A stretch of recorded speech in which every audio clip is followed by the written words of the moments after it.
NFL fans, welcome back to a brand new episode of the Jay All Day Show. I'm going to give you my first look predictions for Week 17, guys. Only 2 weeks left in the NFL season. Week 16 did not disappoint. We had tons of upsets. The Philadelphia Eagles. My Philadelphia Eagles lost to the Commanders. We lost Jalen Hurts in the first quarter, and they just never were able to recover. The Cowboys beating the Tampa Bay Buccaneers. Pretty unbelievable stuff here, guys, in Week 16. How about Carolina beating Arizona in a must-win game for Arizona? That offense in Arizona has looked abysmal. All right, let's get into these Week 17 first look predictions. All right, NFL fans, my predictions are 85-31 over the last 7 weeks. We still have the Green Bay Packers versus the Saints tonight. I'm going with the Packers. I continue to provide some of the best picks on YouTube, so make sure you hit that like button and subscribe to the channel. We're closing in on 13,000 subscribers. Thank you guys so much for all the support. All right, we're going to kick off Week 17 with 2 Christmas games. Kansas City Chiefs versus the Pittsburgh Steelers. Man, this is a really interesting game. The Steelers' offense has not been playing well. We need them to get George Pickens back if they want a chance beating the Kansas City Chiefs. Luckily for them, they are at home. So right now, I think George Pickens is going to play Christmas Day. So I'm going to go with the Pittsburgh Steelers to get an upset here. The Kansas City Chiefs have just been eking out wins by the skin of their teeth each and every week to play a really good defense that's really going to get off on this Kansas City Chiefs offensive line. Okay, if we look at the Kansas City Chiefs team in totality, the 2 biggest weaknesses on this team are their left tackle and their right tackle. And for the Pittsburgh Steelers, they have 2 of the best edge rushers in the game in Alex Highsmith and TJ Watt. I think Patrick Mahomes is going to get sacked, I'm saying 4-5 times in this game. Maybe throw some turnovers, fumble the ball, they'll strip sack action. So that's why I'm going with the Pittsburgh Steelers to win this game at home. Next up, we got the Baltimore Ravens, Houston Texans. The Texans just don't impress me at all whatsoever, and I think they're going to be a little demoralized. We saw how emotional the whole team was when Tank Dell had that gruesome knee injury this past week, and he was having an amazing game. He still caught that ball even though he dislocated that knee, had to be carted off the field. The rest of his season seems like it's going to be over. I'm going with the Baltimore Ravens on the road in this spot, guys. They got to keep pace with the Pittsburgh Steelers. I love the Baltimore Ravens in this spot. I like the way they match up. The defensive line is probably the best part of their defense. They're going to get after C.J. Stroud in a very mediocre offensive line that continues to have tons of pre-snap penalties. Tunsil just hasn't been playing up to snuff, and C.J. Stroud was extremely emotional when his best friend Tank Dell got hurt.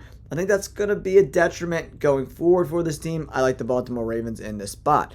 Then we still have a Thursday night game this week as well. 1 game on Thursday night, Seahawks versus the Bears. The Bears continue to lose like 50 million games in a row. I think it's up to, 9 right now. So they've lost 9 games in a row. Seattle needs to keep pace in this division if they want to have a chance at the playoffs. I'm not sure they can sneak in as a wild card. So the Seattle Seahawks have to win this game. The Bears just aren't very good. They did put some points up on the board, but you got to remember the Detroit Lions team has 21 guys on IR. And once they got out to that huge lead, I think the team kind of put their foot off the gas a little bit, allowed the Bears to kind of make some offensive plays, but they're still just not a very good football team. Caleb Williams, they've lost 9 in a row, guys. It is going to be really cold in Chicago, but the weather's not great in Seattle. It's cold and windy and damp for most of the home games there. So I don't think that's going to be as much as a factor as some people might think. I'm going with the Seattle Seahawks to win this game on the road. Next up, we got, 3 Saturday games. So we got pretty much NFL games all week long, guys. Very, very exciting time to be an NFL fan. Only 2 weeks left to determine who makes the playoffs and who doesn't. All right, next up, Chargers at the Patriots. The Patriots have lost 5 games in a row. Even though I do like what Drake May is putting on film right now, he just doesn't have the weapons to beat a defense like the Chargers, man. If the Patriots score 10 points, I'll be surprised. I think at the max they're going to score is like 13, maybe 16 if everything goes well. But the Chargers will put up more points than that. That Ladd McConkey, Justin Herbert connection is the truth right now, guys. I really like what Harbaugh and this Chargers team are doing. They play tough defense, gritty offense. They're not a high-flying offense, but they do just enough to keep the sticks moving and rolling. The Chargers get a W here on Saturday. Another Saturday game. This is one of the best games of the week. Denver Broncos versus the Cincinnati Bengals, right? So the Bengals are still alive, 7-8. Joe Burrow is putting this team on his back with T. Higgins and Jamar Chase. The defense played a little bit better last week, but they're still not a great unit. Luckily for them, they're going against a rookie quarterback. I made that mistake a few weeks ago when I took the Broncos over the Chargers. I just think Joe Burrow is so good, and Bo Nix is a rookie. So if the Bengals get out to an early lead and Bo Nix is forced to throw the ball a lot on the road, that's not a good spot.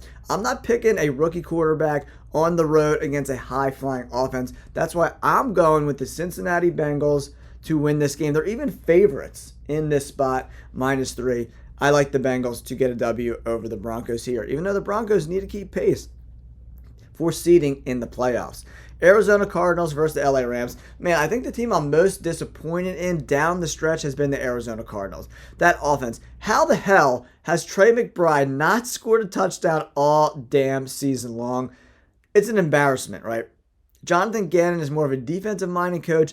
The first thing he needs to do this offseason is fire the offensive coordinator and find a guy who can actually use all these weapons. James Conner, Trey McBride, Marvin Harrison Jr., Kyler Murray. You need a guy in there that could use these weapons. They're very underutilized. The Rams have won, 4 games in a row. The offense is looking really good. The Arizona Cardinals defense gave up like 30-plus points to the Panthers. I think the Rams dominate in this spot, guys. The Rams, it's their division to lose right now, right? So they got to keep their pedal on the metal, right? So, listen. Matt Stafford, Cooper Kupp, Puka Nacua, they're going to light it up with that young defensive line.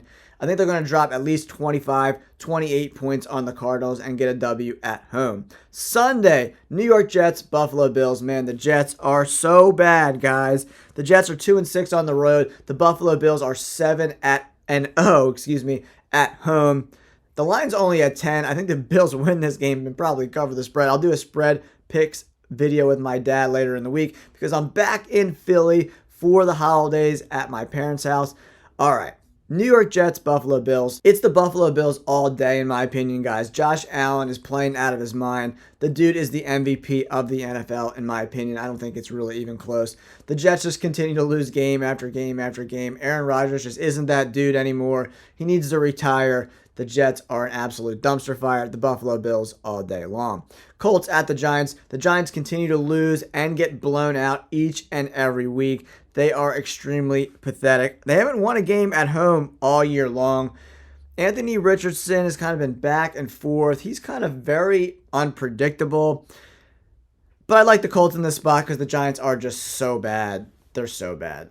Anthony Richardson, he's got some flaws in his game, right? His completion percentage is not very high. It's under 60%. They do have some talent on that offense with Jonathan Taylor, who played out of his mind last week in that big win for the Colts last week.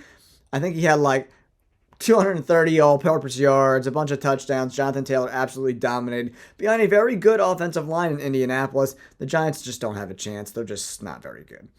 Okay, this is a very interesting game. Carolina Panthers, Tampa Bay Buccaneers. The Buccaneers lost a must-win game to the Cowboys last week in a pretty abysmal performance with the turnovers and the penalties. Pretty gross stuff.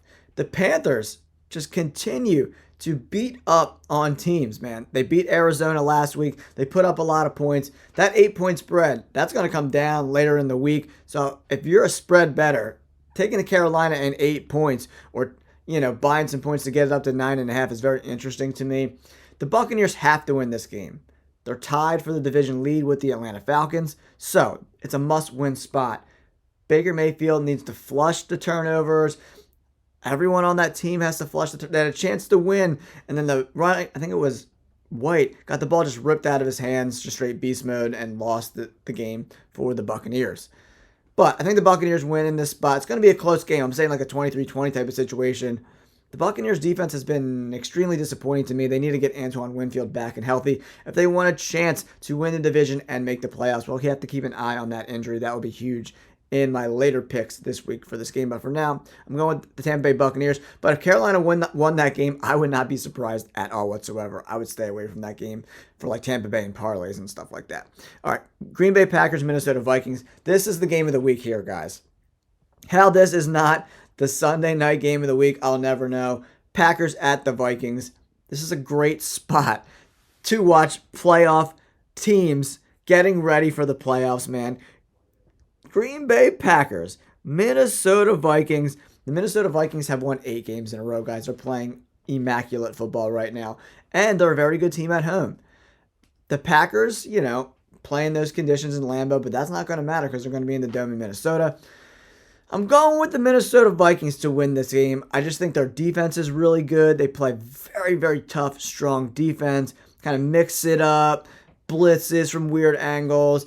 A-gap blitzes, and sometimes they show blitz, and then they back off. They just do a myriad of things to confuse quarterbacks. I don't think Jordan Love is there yet to be able to beat this Minnesota Vikings team on the road, so I'm taking the Minnesota Vikings to get a W here, guys.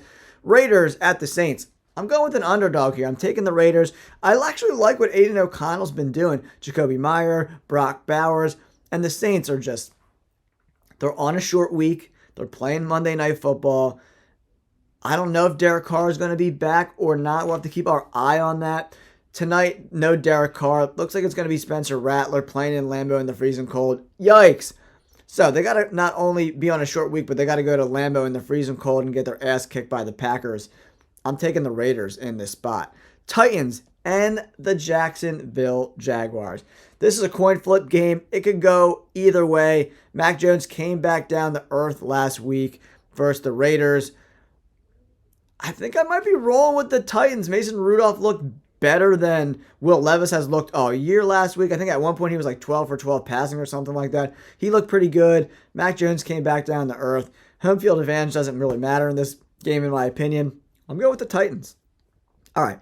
Miami Dolphins at the Cleveland Browns. This is a must-win game for the Miami Dolphins. They have to win this game to stay alive. Tyreek Hill had a bunch of drops last week. The Dolphins had that huge, huge home victory, even though they didn't play their best football over a reeling 49ers team. I don't know what the hell is going on in San Francisco, but it does not look good in that locker room and on the field. The Browns are so bad. Dorian Thompson-Robinson, no touchdowns, 2 picks. He sucks. Just let Jameis Winston play. If you want to have a chance to actually win a football game, Jameis Winston is the guy compared to what they have on the roster. They're not going to win any games with Dorian Thompson-Robinson. You know what you're getting with Jameis Winston. He could throw 4 touchdowns or 4 picks. You will never know. But at least you have a shot at winning a game.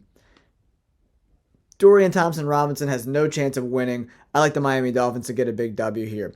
Dallas Cowboys, Philadelphia Eagles. What a great game this week. And how is the Sunday Night Football game Atlanta and the Commanders? I'll never know that. But back to the Eagles-Cowboys game. Let's talk about the Eagles a little bit here, guys. Jalen Hurts, the Eagles go out to a huge early lead. Jalen Hurts is on fire. Then he gets a concussion, bangs his head on a tackle on the ground. He's out. Kenny Pickett comes in.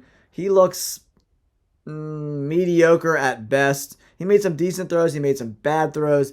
But the Eagles shot themselves in the foot. Saquon Barkley with a big drop. To win the game, to seal the game, Devontae Smith wide open over the middle of the field. The ball just clangs off his hands. And then the Eagles defense just completely shit the bed. Awful. CJ Gardner-Johnson gets the boot. He gets ejected. And then Fangio doesn't make any adjustments. They're getting torched in this zone look. No pressure look. If you give Jaden Daniels time, he's going to tear you apart. That's exactly what happened on that last drive. All you need is 1 sack. Blitz! Just blitz a little bit. Fangio is a good defensive coordinator, but he's stubborn. And that's why they lost that game, because he made no adjustments. If Jalen Hurts does not play this week because of the concussion, I'm going with the Dallas Cowboys. I don't think the concussion was that bad or serious, in my opinion. So I think Jalen Hurts is going to play this week. So I'm going with the Philadelphia Eagles. But no Jalen Hurts. I'm taking the Cowboys to win that game. Atlanta Falcons, Commanders all day long. The Atlanta Falcons have a lot to play for. Michael Penix Jr. played mistake-free football in his first game, but he didn't light it up either. It was kind of a mediocre to slightly above mediocre performance, but he did what you need to do to win football games. You play good on third down. You don't turn the ball over. You kind of be that game manager because Atlanta Falcons defense is not very good, so you can't afford to turn the ball over and put them in a hole because they don't really get after the quarterback. And that issue, that's what the Eagles did bad this past week. They couldn't get after Jaden Daniels. They had like one sack, I think, right? The Falcons aren't getting to him either. The Commanders win in dominant fashion, in my opinion. And wrapping up Week 17, Detroit Lions, San Francisco 49ers. The Lions blow them out. This line's only at 3.5. That's the line you got to jump on, guys. That is the line you have to jump on right now if you are a bettor. They're going to cover the spread easily on the road. The 49ers look like they're lost. They look like they don't want to play for each other. The locker room is a mess. On the field is even worse. I don't know what the hell is going on. The injuries have added up. They're on like their 38th string running back. Brock Purdy does not look the same without Brandon Ayuk and company. I'm going with the Lions. Big win on Monday Night Football. All right, guys, that's all my picks for Week 17. My first early look picks. Make sure you hit that like button and subscribe to the channel. We're almost at 13K. I appreciate you guys. Thank you so much. Peace.